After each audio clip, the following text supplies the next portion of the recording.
All right, welcome to Life Extension Live. I'm Dr. Mike, and that is Dr. Crystal. Thanks for joining us today. Today we are talking about migraine, not migraines. And that's an important distinction, isn't it, Dr. Crystal? Yes, the National Migraine Foundation, really they're bringing awareness to migraine, and because many people downplay it, and it's a debilitating disease. I like the analogy. They say no one says you have is it an asthma's put a plural like you have asthma. You have migraine. Right. Meaning you have the disease. You are a person with the disease. Yeah, and it's not just about head pain, headaches. It comes with a whole host of symptoms. So on today's show, what we wanted to do is talk about what causes a migraine, right? And what are some of the treatment options, focusing more on the food and the nutrition aspect of this today. Don't forget, we have our comments. Go ahead and, let us know what's going on. If you have migraine, let us know, and the things you go through. We'd love to hear from you. And we can see it right there, Dr. Crystal. That's perfect. Yep. All right, so let's get into migraine. What exactly are we dealing with here? Yeah, so it's a disease with a complex variety of symptoms. Headache or head pain. And there you go, right there. Migraine-related symptoms. You can see headache is a big one up there, but not. Some people actually don't have it. Matter of fact, we worked with somebody. Her name. Oh, should we say her name? Probably not. Okay. Well, anyways, we work with somebody who has migraine but doesn't have the headache part of it. Right. Has other symptoms. The aura. She has the aura. Yeah. The light and visual disturbances. And she deals with that. And of course, we'll talk about triggers, but that's her main symptom. And she suffers from migraine and she monitors the different things that would bring on those different triggers. Right. And again, I think one of the things I want to, and make sure I'm thinking about this correctly too, Dr. Crystal, is, here's what I was taught in medical school, right? Somebody has kind of this, what they call the prodrome state, where one of these symptoms starts to happen. And then it goes, if they have headache, it goes more into this or aura phase first, then headache, and then it resolves. But what we're saying now is some of this stuff could be going on all the time. Right. It's not just that classic prodrome thing. Absolutely. That's it, Dr. Mike. Yeah. And so you may think, oh, I just have a sensitive stomach. Maybe I'm just nauseous. Yeah.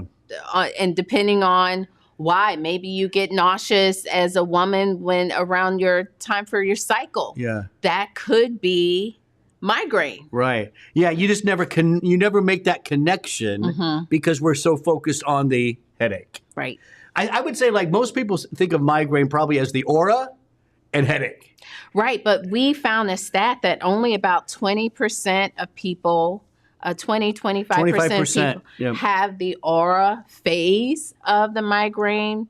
But yes, you go through these different phases and they can start, up to a few hours to a few days, that kind of prodrome phase. Then you have that aura phase that can last for about 60 minutes. And then if you get the headache, that headache can last 4 to up to 72 hours. And then you have what they call the migraine hangover. Yeah.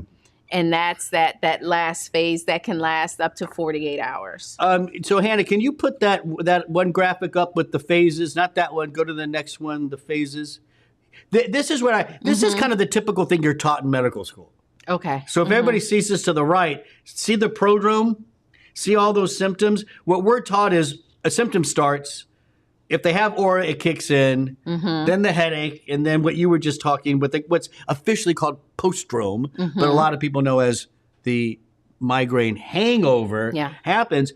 I think the point I want to make is that prodrome thing could be going on often in people. It's not, it doesn't have to follow this classic pattern, right? But I think what's important to kind of know the pattern is one, some people go through those phases in order, and two, some people, if you recognize those initial symptoms, you Good point. can Yeah. you can kind of get ahead of that migraine attack, and maybe you won't go through the rest of those phases. Right. That's a really good point.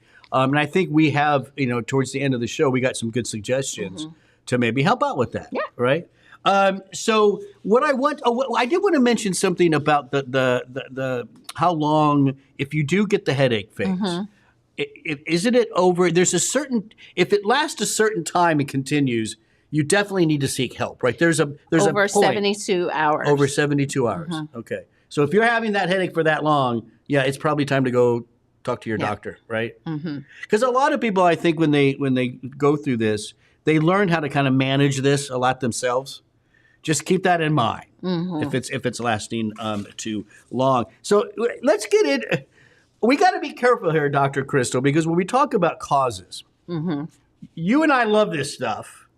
We could easily go down a rabbit hole. But we're not. But right? we're not. We're going to keep this simple, right? But I do think it's worth to talk a little bit about what may be going on here, because when we offer nutrition advice, some of that is countering some of those factors involved. Yeah. So let's start with what do we think is just like the underlying cause at this point? It's a central nervous system disorder involving many areas of the brain. We do know there are triggers such as oxidative stress that's involved. We know that something's going on with the neurotransmitters, the serotonin. There is something going on with hormones, because we see it more prevalent in women. We also see more of the migraines occur related to the menstrual cycle. So we know there's the hormone potentially imbalance. But yes, and then we're also seeing something happening at the level of the neuron, where that neuron, the firing. Like it's firing like at this rate where it spreads to the other neurons. It's called cortical spread depression, right? And this wave of electricity just kind of goes over that surface. Yep. So here's how I like to describe it. And I don't know. I mean, I think you like this analogy. It's the river. Do you like this one? I don't know this Yes, analogy. you do. The river. Upstream, downstream. The river. We talked about this all last week. A lot of the stuff we understand that's going on are all kind of what you might call like downstream stuff. The oxidative stress, hormones, serotonin, this spreading thing. We're still, science is still not sure though what's happening upstream. Yeah. Causing a lot of that to happen, right? That is very true. And I think for our viewers and our listeners, I don't really know if they care. Probably not so much. Again, this is where we don't want to get into the weeds. Yeah, it's really those actionable things. We do know genetics play a big role into it as well. So if you have it, it's likely that you will pass on this disorder to your children. Yeah. So just kind of be aware if they're, having sensory issues. That's a good point. And maybe they're sensitive to smells and things like that, because it is hereditary. I will say a lot of the research now is moving away from the vascular system. Yeah. That was a big theory. Most of the research is now looking at that brain cell itself. There's something going on there, and then you add those other factors. So it's all kind of playing a role. Yeah, and it's nerve activation and activation of pain receptors too. Yeah. So your body is more sensitive to pain, the sensation of pain. Right. A lot of this has been focused on what's called the trigeminal nerve, right? And that's even one involved in the aura as well. Again, don't need to get into the woods of all this, but there's something going upstream with that brain cell. You're getting these factors downstream, and the end result is migraine. That's about the best we know at this point. I mean, we know a little bit more, but again, we don't want to get into the woods with it. It's just not clearly understood. Right. So let's talk a little bit then about triggers and risk factors, because here are the actionable items. Right? This is now we're really getting into the part of the show where you got to get your notes out. Or I guess you could just rewatch the thing too. I don't know. You can't just move it back. Just move it back and rewatch it again. Let's start with triggers, because there was a nice large retrospective study involving 1,750 patients with migraine. And they were able to kind of list out all these triggers and how common those triggers were, right? So what did we find? Yeah, the most common trigger, 80% of people, the emotional stress was a trigger. I mean, I get it. That shocked me. 65% hormones in females. We also see not eating, skipping meals. So is that what that means? Yes, skipping meals in 57% of people. Okay. Yeah. So if you're somebody who has migraine, like if you're trying to lose weight, maybe intermittent fasting is not the right way for you to go. Exactly. Right. We have then weather changes. 53% are affected by weather. Sleep disturbances is 50%. And let me just pause. With sleep disturbances, that's not enough sleep and too much sleep. Too much sleep. So you find that people that maybe they're not getting enough sleep during the week, and then they try to make up for it on the weekends and kind of sleep in and sleep longer. Doesn't really help. It though. Triggers. It can trigger a migraine attack. I know in my life when I've tried that before to catch up, and you get a lot of sleep one night, I actually feel groggy that next day.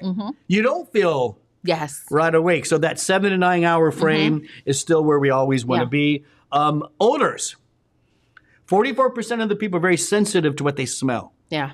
So you have to be careful, know how to spray your perfumes or your colognes. The trick is to kind of spray in the air and then walk into that cloud. So then it's not so strong on your body. I actually do that. Yeah. Yeah, because guys back in the 80s, they would just take that. Yes, and you don't need 5 or 6 sprays. Oh, it was more than that they did.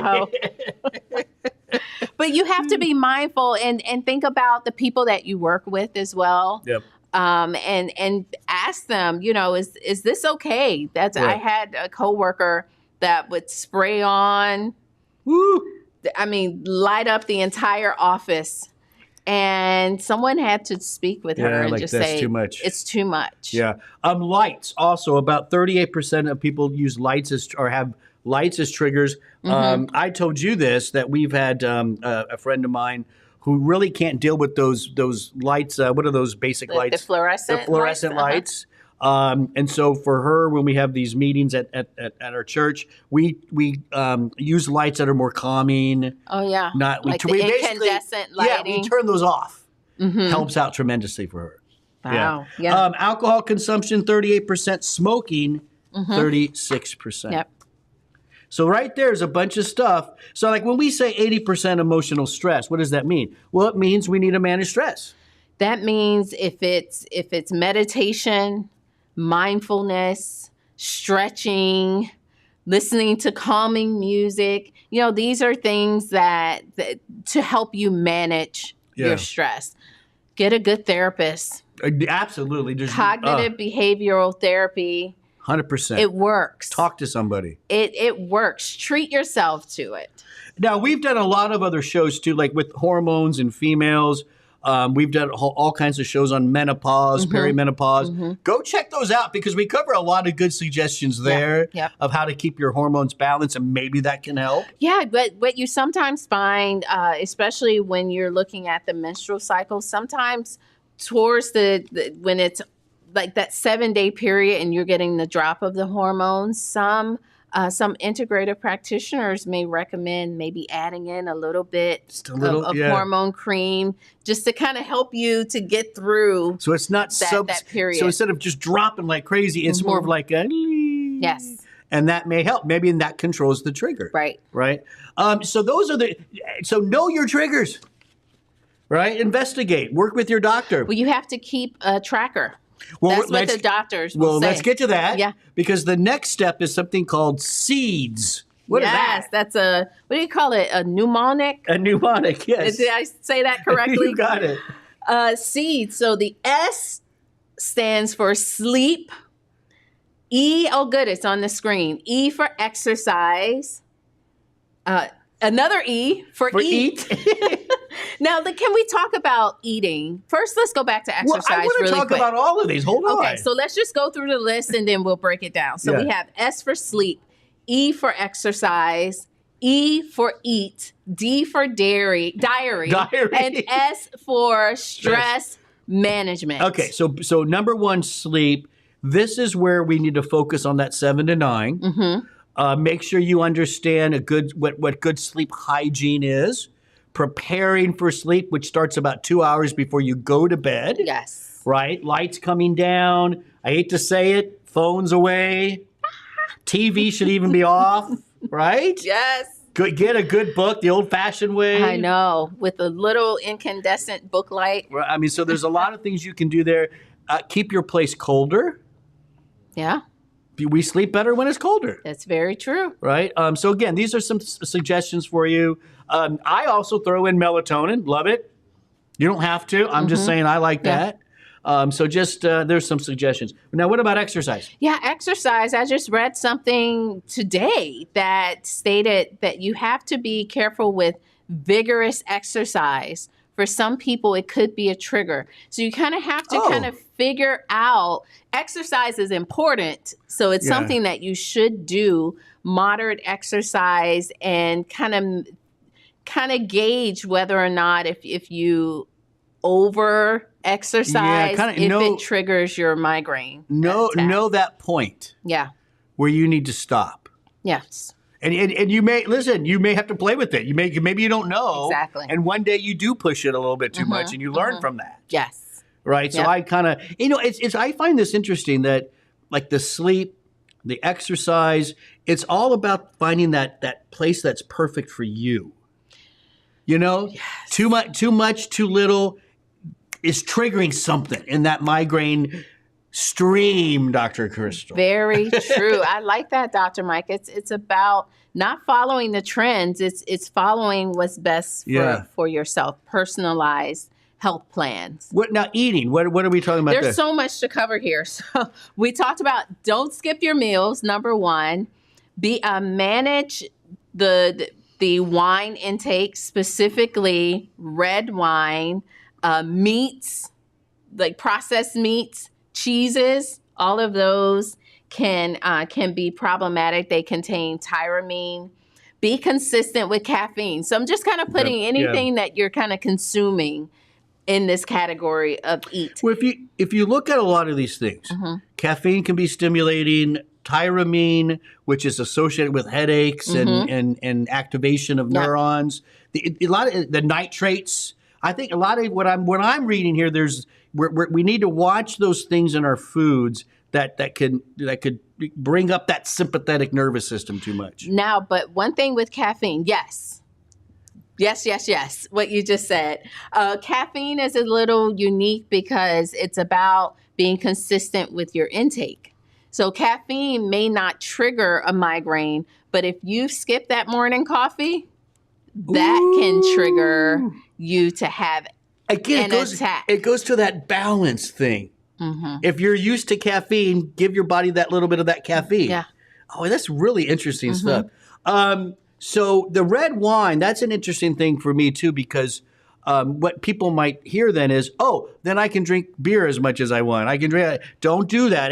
Alcohol is always in moderation, because even if you're not drinking red wine, remember, if you drink a little too much, you'll sleep initially great. But then when that alcohol starts to metabolize off, that activates your body. That could be a trigger. There you have it. So watch that as well. And then again, the diary. Keep the diary. That's going to help you to identify those triggers. That's going to also help you to have kind of that rescue medication. So if you're finding, oh goodness, this is the prodrome phase, this is one of my symptoms, I need to take something now to prevent this from, turning into a week-long attack. Yeah. Good point. You feel it coming on. Start dealing with those triggers. If you're taking something, write that down, because you got to know what's working. Right. At the end of the day. And as you said, physicians that focus on migraine, they all do this. They all believe in journaling, big time, right? Yes. And then stress management. I mean, yeah, goes hand in hand with sleep, right? I know. Yeah, I know it's the hardest thing to do, but once you have to just kind of figure out your stressful triggers, more triggers. We all have them. What's causing you to be stressed out? And it could be coming from inside, Dr. Mike. Yeah. Your own brain and how you are perceiving the world around you. Oh, that's a good could point. be your stressor. Yeah. And that's where you kind of have to get into therapy and deal with past traumas. For sure. I know for me in my life, I feel I need to unplug at times. You know what I mean? That's how I feel. I feel like today we're all like cell phones. Like we're plugged in and we're just information, pictures, trends, right? Yes. Just pull it out. Unplugging without guilt. Yeah, no, don't please. That's just going to add to the stress. Mm-hmm. Yeah, it's okay to unplug. It's okay to have that me time. Yeah.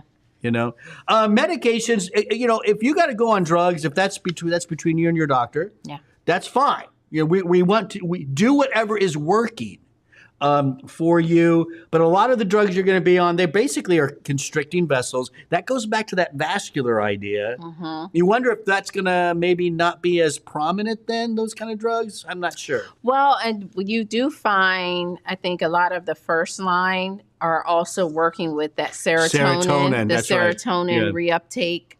And so you'll find that first. I think people are a little concerned by having to be on those types of medications. But, again, if you are someone, I think of it like asthma, right?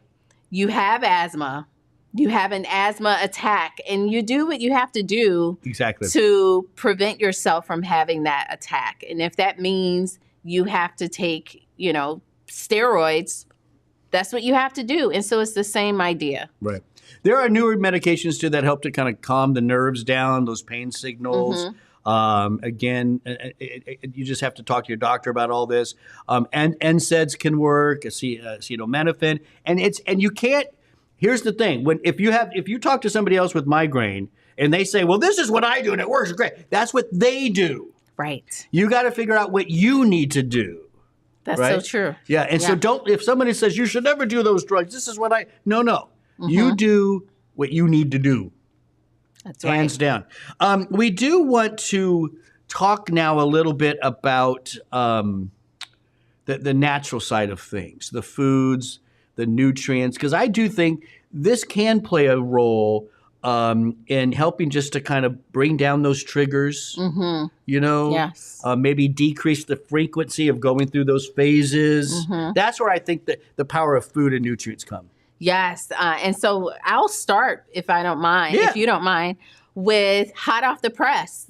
So Dana Dye, who's our internal researcher, she does a lot of the research for our shows, just sent us something yesterday on omega-3s, right? Yep. Omega-3 fatty acids and migraine. So I said, okay, check and check. Easy. Check your omega-3 status. Yeah. Your I would definitely index. do that. Definitely do that with that blood test. That's right. And then take omega-3s if you find out that you're low. That's number one. Look at that. One of our favorite friends. I know. I always love to see that. Yeah, I do too. So we talked about one of the factors being oxidative stress, right? Lower oxidative stress in your body as much as you can. There is some research showing that N-acetylcysteine can work, and also lipoic acid can really help out. Mm-hmm. Both of those help to support the universal antioxidant in the body, which is glutathione. And so those are two nutrients to consider. What about if hormones are an important part for somebody that's listening? What should they be doing? Yeah, checking your hormone. Do a hormone panel.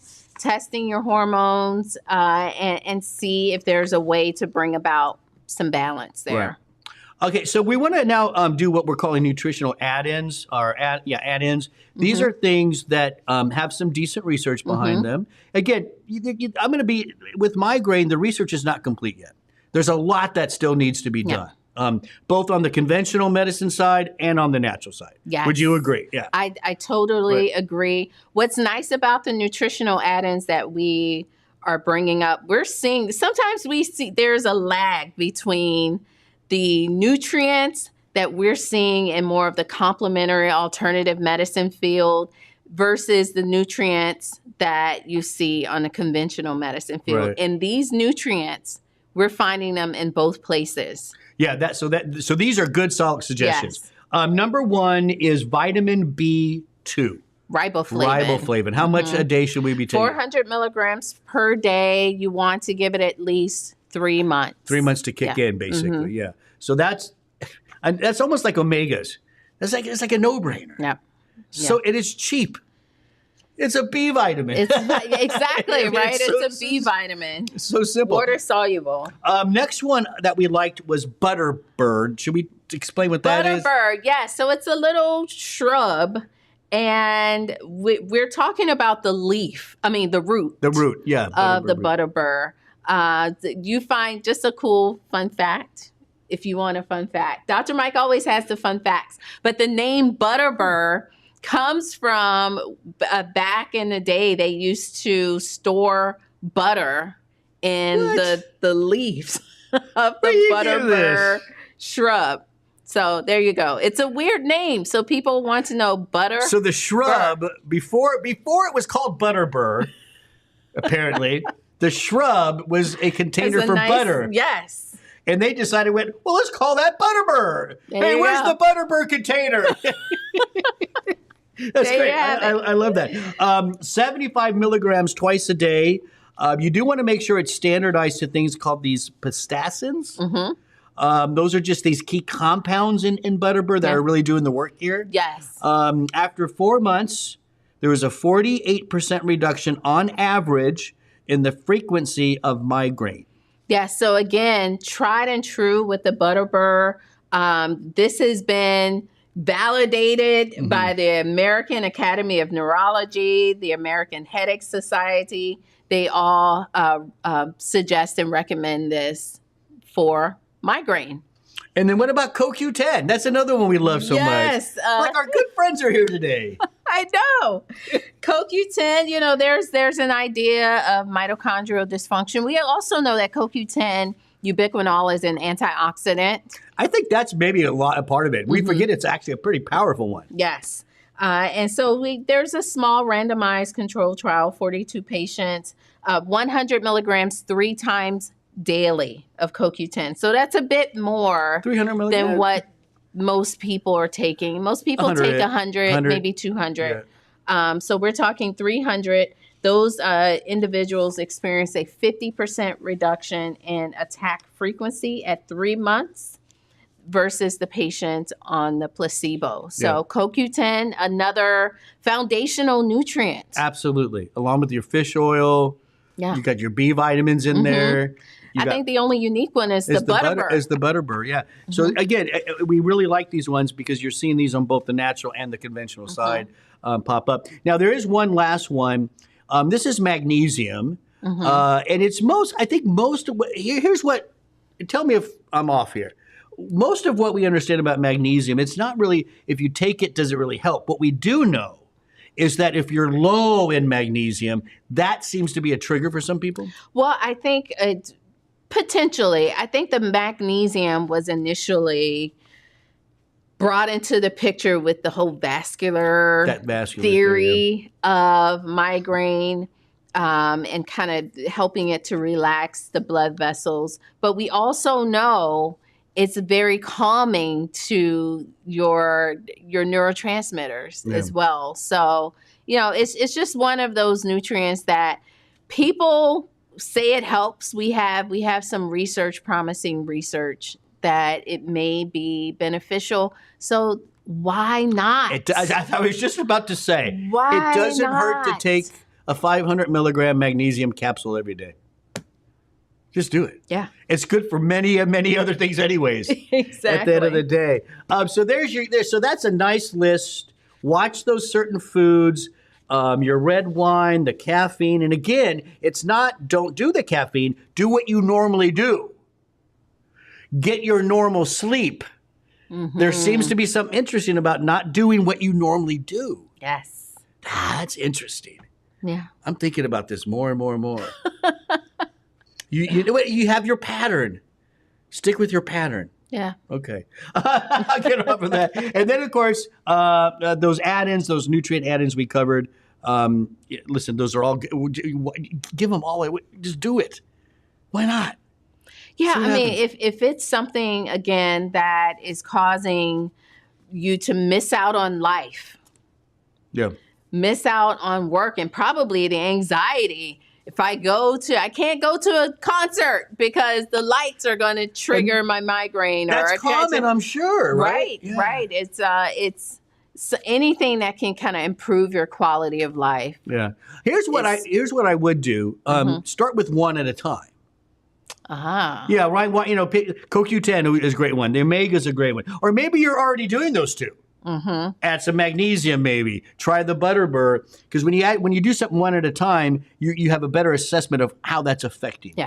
Right. So one at a time. Doesn't really matter which ones you want to start with. They're all good.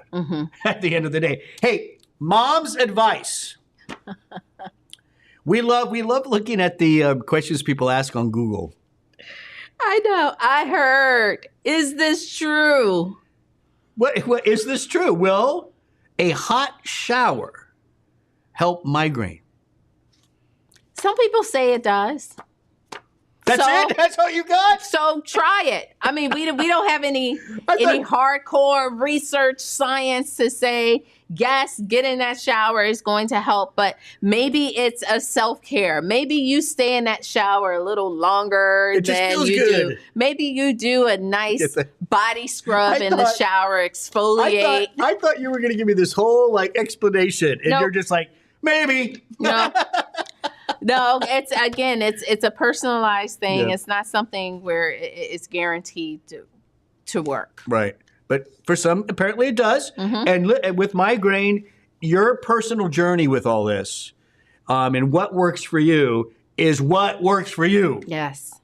And nothing's better than a good, nice, warm shower. It is. I do like that. Oh, it's the best. You think about a nice warm shower. We forget how lucky we are in this day and age. That's true. Warm showers have not been around that long. Flowing hot water through your pipes, Robson, has not been around that long. Enjoy it. Yeah. Enjoy that. All right, we have a really nice protocol that Life Extension has put together. Now, our protocols are extensive. I mean, this isn't seriously. You look at this protocol, dive into it. You're going to see much, much more of the science, the theories, the factors, the triggers, all that kind of stuff. Yep. It's fantastic. lifeextension.com/migraine. There it is on the screen. And when you're there at Life Extension, they want to say thank you for being an audience member of Life Extension Live. You can use the discount code LELIVE, and you'll get 10% off $50 or more, plus free shipping and handling. That's right. LE Live. Just use that discount code. Don't forget, we go live every Wednesday at 12 noon Eastern Time. Whatever channel you watch us on, because, we're not just on Facebook. No. We're on many. Instagram. YouTube. I never remember what we're on. But there's more than just Facebook. Wherever you're at, hit that interested button, subscribe button, follow button. That way you always know when we're going live. 12 noon Eastern Time. I'm Dr. Mike. That's Dr. Crystal. We'll see you next week.